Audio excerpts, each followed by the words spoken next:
Welcome back again sa ating panibagong episode guys na kung saan makikita kayo ng spearfishing activities.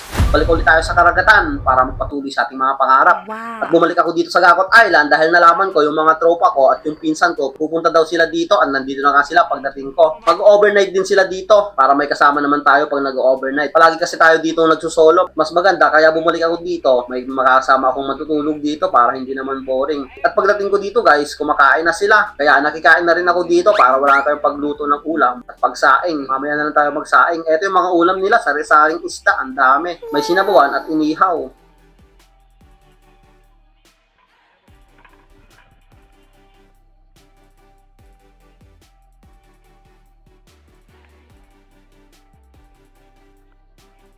So guys, time check natin. Alas 2 na. So maglalakad tayo pupunta doon sa kabilang side ng isla. Ang init. Doon tayo magsisimula ulit.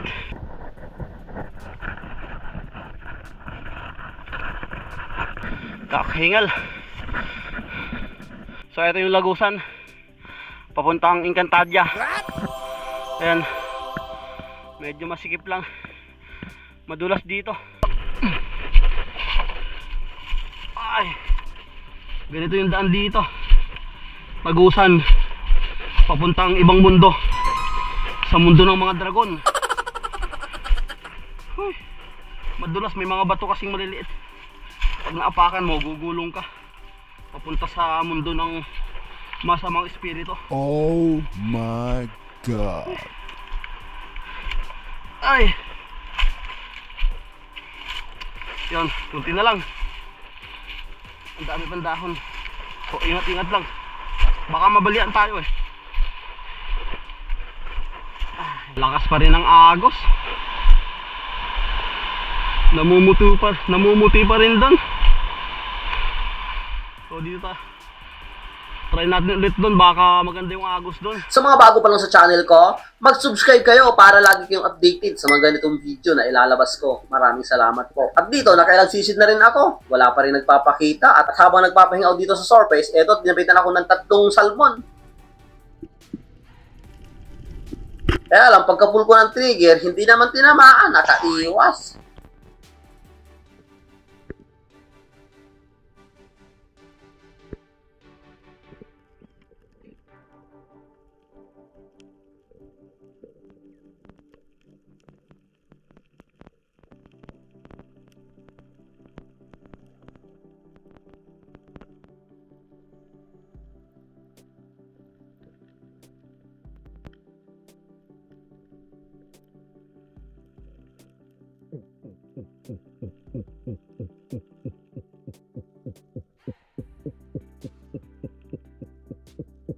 At eto, pagtingin ko sa kanang bahagi ko, eto ang nagpakita sa akin, isang good size na dog tuna. Kaya kinuha ko na rin to at eto, naging unang isda natin.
Dito sana guys, lumapit etong isang good size na red bass. Mga nasa 2 kilo na siguro to at may mga kasamang midnight snapper at big eye emperor. Kaso nga lang, ang likot, hindi ko maim ng mabuti. Hinantay-antay ko pa to kung babalik, pero hindi talaga ma-close yung gap para matira ko. Kaya hinayaan ko na lang. At dito guys, makalipas pa ng 3 oras ng pagdadive, hindi pa rin nadadagdagan yung dugtutuna. At dito sa may bato, nakakita ako ng isang unicorn, yung black na unicorn to. Yung yahing kung tawagin ito dito sa amin, kaya kinuha ko na rin.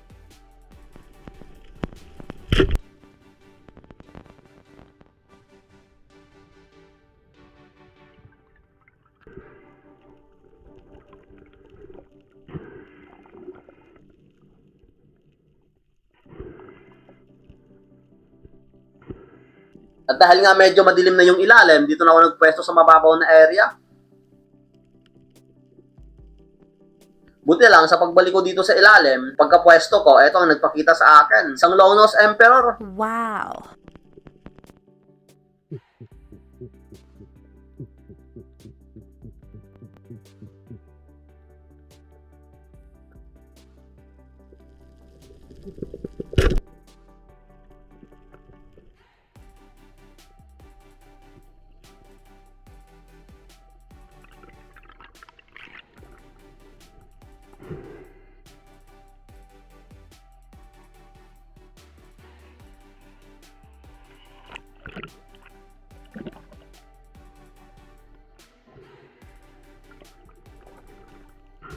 At dito guys, nag-last dive na rin ako. At eto nga't madilim na talaga yung ilalim, pero nagbabakasakali pa rin akong makahuli pa tayo ng malaking isda.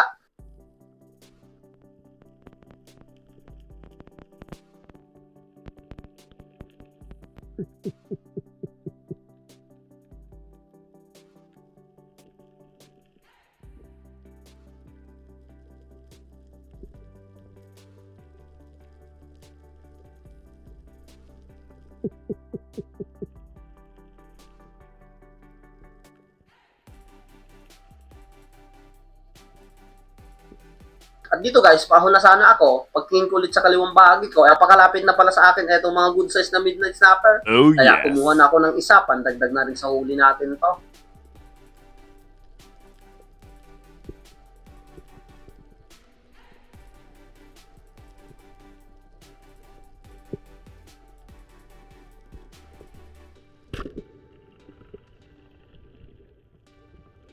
At dahil nga napakadilim na ng ilalim, pagkatapos kong masecure na itong isang midnight snapper, umuwi na rin ako, bumalik na ako sa pangpang.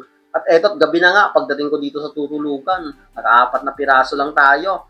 Isang long-nosed emperor, isang dugtutuna, mga good size naman, isang midnight snapper, saka isang unicorn. Yung mga kasama ko dito guys, is nag-night dive pa sila. Pero ang dami na nilang huling pugita kaninang umaga. Nag-dive pa naman ako nung umaga, pero wala na akong nahuli. Kaya hindi ko na pinakita sa inyo yung pag-uwi ko sa main island. Mukhang hindi pa din timing yung pagpunta natin dito sa Gapat Island. Hindi pa rin nagpapakita yung mga dragon, yung malalaking isda. Pagkalipas ng isang araw guys, at dahil mahina yung nahuli natin sa Gapat Island, dito muna tayo mag-dive sa main island. At dito ako magdadive ngayong umaga sa paboritong spot natin. Bisitahin natin ulit itong paboritong spot natin dito. Medyo matagal-tagal din tayong hindi nakadive dito dahil puro Gapat Island yung pinupuntahan natin. At sinulit natin yung kalma ng dagat. Kaya ito na naging unang sisid ko.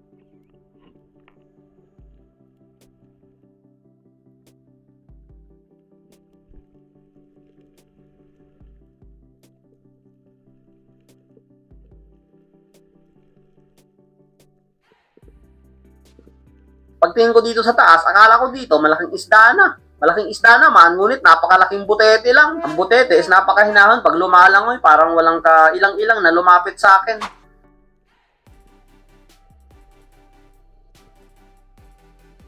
At dahil nga yung butete lang yung nagpakita sa akin dito, nag-resurface na lang muna ako para makapahinga sa susunod na dive.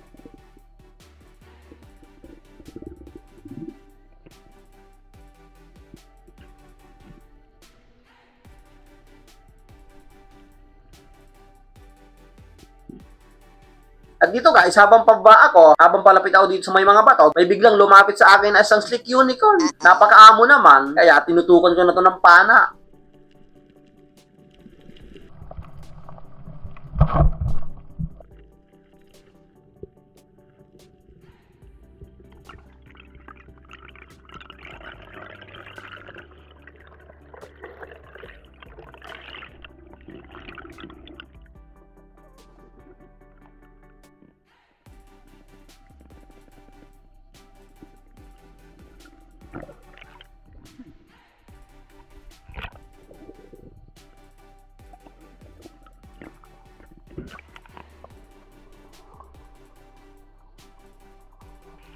At eto lang din guys, yung nahuli ko ngayong umagang ito, talagang medyo matumal talaga ngayon. Pagdating ng hapon, bumalik ako dito sa spot. Magbaka sakali ulit tayo dito. Ganoon talaga dito sa dagat, kailangan balik-balikan mo talaga ang spot para pag natimingan mo nandito yung malalaking isla sa mababaw na area, makakahuli ka.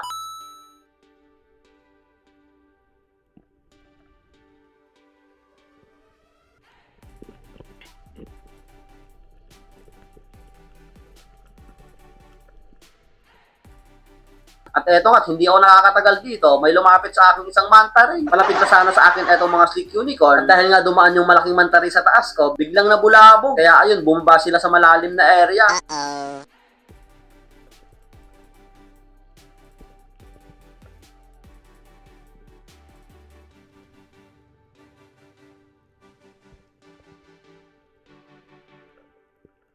At hindi na rin ako nagtagal dito sa ilalim. Nag-resurface muna ako. At habang pa-resurface ako dito guys, bigla namang umangat yung mga sleek unicorn.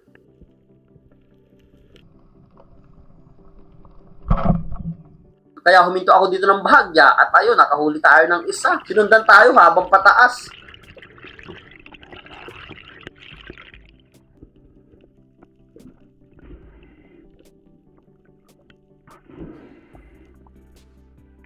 Pagkatapos kong malagay sa stringer yung unang huli natin ngayong hapon ito, bumalik ako dito sa ilalim. At eto, medyo malabo yung visibility ng dagat. Dito tayo nakakita ng mga mangrove snapper. At dito natin nakita yung malaking lapu-lapu na hindi na talaga nagpakita. Dito lang, habang nag-aantay tayo, eto, lumapit ulit itong mga sleek unicorn. Kaya kumuha ulit ako.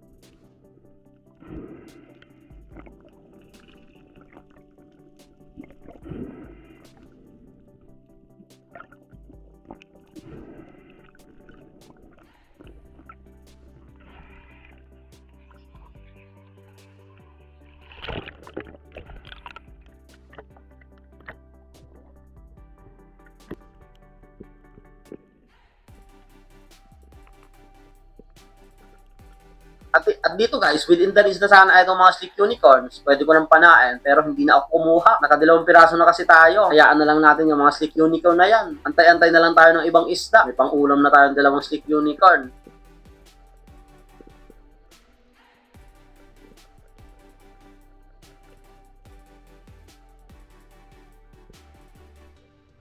At dahil wala namang lumapit at nagpakitang isda, umuwi na rin ako pagkatapos ng dive na ito. At ito lang, nahuli ko. 2 piraso lang na sleek unicorn. Okay na rin to.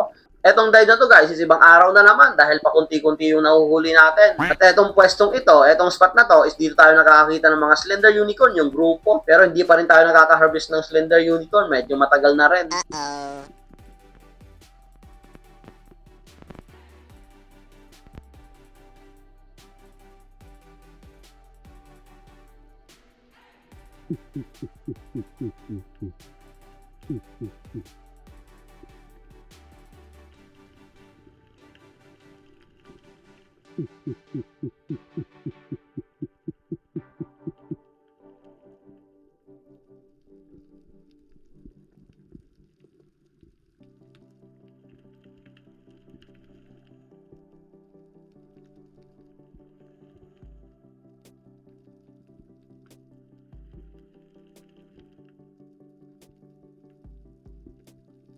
At dahil medyo matagal na nga ako dito sa ilalim, magre-resurface na sana ako. Ngunit may biglang sumulpot dito isang Launos Emperor. Kaya inantay ko na to, mababaw lang naman.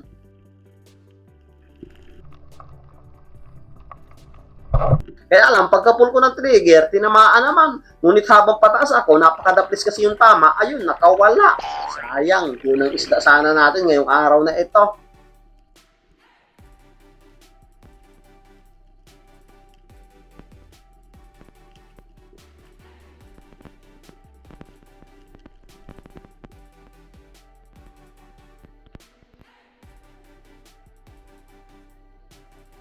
Pagka-pwesto ko agad dito, nakakita ka agad ako ng 2 target, 2 samaran. Kaya inantay ko na to. Dahil nandito lang naman tayo sa mababaw, kinuha ko na tong isa.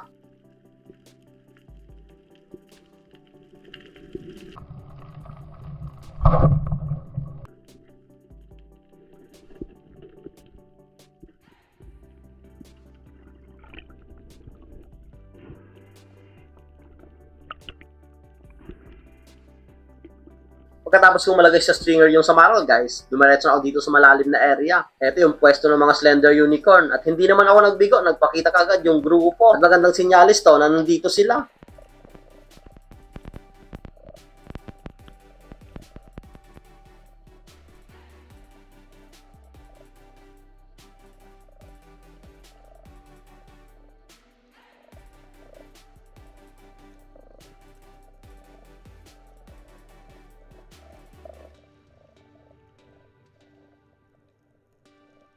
Habang inaantay ko yung mga Slender Unicorn, eto, pinalibutan ako na itong mga Wine Spine Unicorn, yung maliliit. Bilog din to, parang ganyan sa Slender Unicorn, pero maliliit lang talaga sila. Pero habang inaantay ko itong mga Slender Unicorn dito, hindi lumalapit ng tuluyan, naka-distance pa rin, kaya hindi ko matira.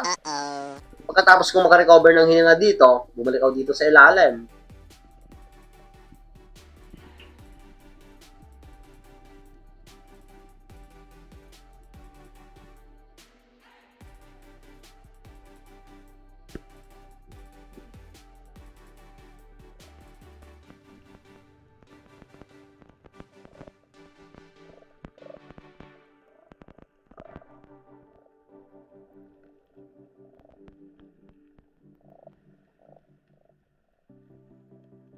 Eto't may nakita pa ako dito ng dalawang dugtutuna. Kaso nga lang, malayo yung daan nila. Buti lang, paglingon ko sa kaliwang bahagi ko, nandito na yung dalawang Slender Unicorn, ang lapit na sa akin. Kaya kinuha ko na tong isa.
Pagkapwesto ko dito, guys, etot, ang lapit na talaga na itong malaking isang Slender Unicorn. Ngunit may natanaw kasi akong isang target dyan sa malalim na area. Kaya inantay ko to, isang jobfish. Kaya hindi ko muna pinansin yung isang Slender Unicorn. At good size na rin nahulihin. Dahil spur fishing nga tayo, pwede tayong pumili ng kung anong hulihin lang natin. Etot, ang dami ng Slender Unicorn sa paligid ko. Ang lalapit na neto. Pero inantay ko pa rin etong isang jobfish.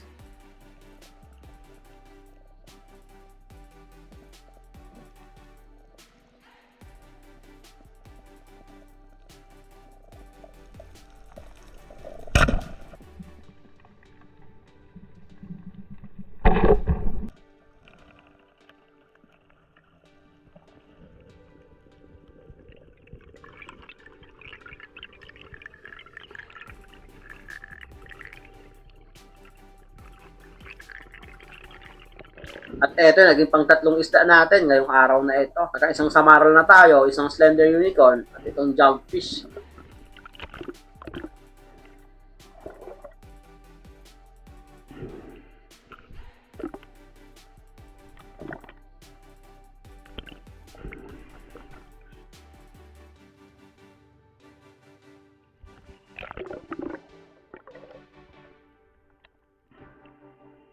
At pagkatapos kong masama yung jobfish sa mga huli natin, bumalik ako dito sa ilalim. Pero pagbalik ko dito, guys, nawala bigla yung mga Slender Unicorn, yung grupo. Nagtataka ako dito na biglang nawala yung grupo ng Slender Unicorn. Dapat nandito lang sila sa paligid dahil hindi pa naman natin nakukuha ng marami.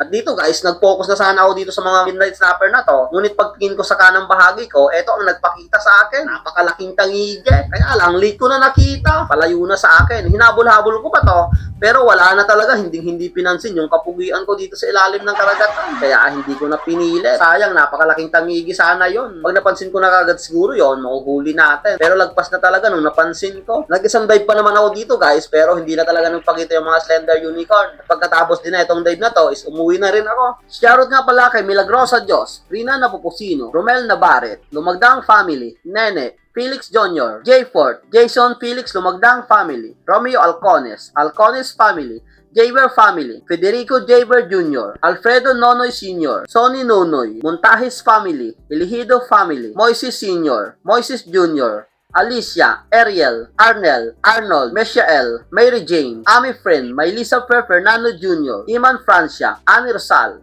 Jaime Herodias, Arnulfo Travel Adventure, Alan Montoya, Donnie Silio and Family, Richard Misias, Janice Alawan Misias, Ronaldo Imbodo, Danilo Adalen, Charles Prince Adalen, Frederick Tirado, Edito Ristoso, Alexander Pesquera, Pesquera Family, Jayron, Javen, Alijo, Bonifacio Arbalate, Pancho Pantino, Mark Ram, Palahubog Family, Denden, Batik, Baloy, Tutong, Richard, Tata, Matmat, Kaykay, Totong Cruces, Alan Frolania, Manres, Espinosa Family and Balon Family, Ronald Gregorio, Merwin Antonio, Instituto Kawaling, Joel Generosa, Edison Abak, Francis Saibo, Kasumpang Family, Boots, Ellen May, Mea Otzel, Agustin Elisis Kasumpang, Jomar Ibora, Cesar Abling, Donggong Family, Nelson Panturas, Alberto Pantino, Mario Permejo, Cato Binetwa, Garnica Family, Ken Lopez, Rinaldo Mahilom, Yapox TV, Kayadong Family, Antone Fadera, Lore Abidal, Ruiz Family, Alia Family, Mabahin Family, Armando Suaberdes, Noel Grigo, Junel Borac, Saarinas Family, Rayjan Lanzaderas, May Agnes Itotse, Alan Tingala, Flora Family, Tingala Family, Sander Timahan, Antonio Lumugdang, Runil Alo, Alo Family, Ronron TV, Rafael Recto, Rafi Bantilan, Celos Family, Elson Ortohan, Arnel Sarias, Jun Munton, Manang Hilaw, Felix Quiroy, Armando Gonzaga, Agnes Padilla, Erwin Labin Malayan, Belia Banyares, Marlon Hamisola, Joel Ranas, Hubert Channel, Arlon Debono, Romel Daet, Runilio Babanto, Tatay Del Kitchen, Kim Joshua Lapore, Mikael Mejia, Sofia Bagamasmad, Alex Bagaw Jr., J. Bars, JP TV Vlog, Nestor De La Rosa, Joseph Ivan Ireg. Maraming salamat po sa inyong lahat. Ayun guys, umahon na ako. Ito yung nahuli natin. 3 piraso. Slender unicorn, jobfish. Saka isang samaral. Sayang yung tangigi. Sa likod dumaan. Galing mababaw na area. Nag-focus na kasi ako dun sa midnight snapper. Kaya hindi kagad ako tumingin sa kanang bahagi ko. Sayang. Napakalaki sana. Pero okay pa rin. Sa 3 pirasong huli natin. Hindi na nagpahuli yung mga slender unicorn, mailap. So bawi na lang tayo sa sunod na dive. Okay na rin to.